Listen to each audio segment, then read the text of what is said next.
So we have this question. It's a big question. I'll explain you.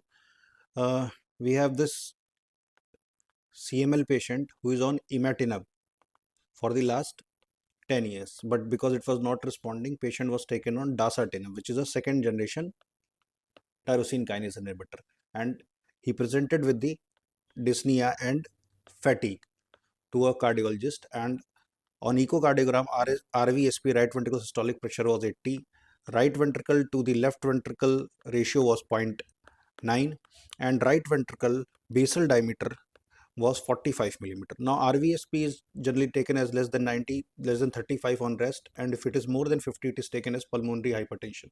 RV upon left ventricle ratio is, is generally 2 by 3. So it's also increased value, that means right ventricle dilatation, and right ventricle basal diameter is taken to be normal as less than 42 millimeter.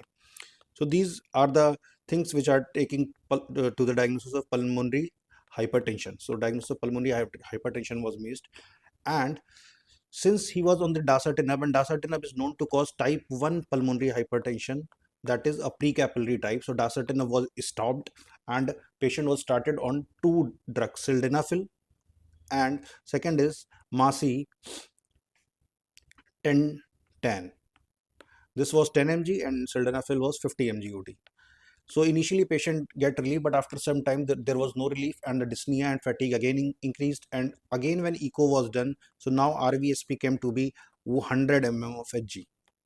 So the question is asking what is the reason. So reason is that we know that we have this pulmonary artery, then we have this capillaries, and finally we have this pulmonary veins. So we all know that dasatinib is a drug which basically causes occlusion of the pulmonary artery, that is precapillary arterial constriction, because of which we have a pulmonary hypertension, which is also known as type 1 pulmonary hypertension according to the WHO criteria. But also there is a very important thing, that dasatinib can also cause pulmonary venous occlusive disease by intimal proliferation and increasing the pressure of the pulmonary veins. So since dasatinib was stopped and sildenafil and macitentan was added, so there was pulmonary arterial dilatation, pulmonary artery dilatation. So there was initially relief, but because of there was vasoconstriction in the pulmonary veins, so slowly and slowly more blood started getting towards the pulmonary veins, and the pressure of the pulmonary vein increases, and this all lead to the post capillary pulmonary artery hypertension. So basically the reason is that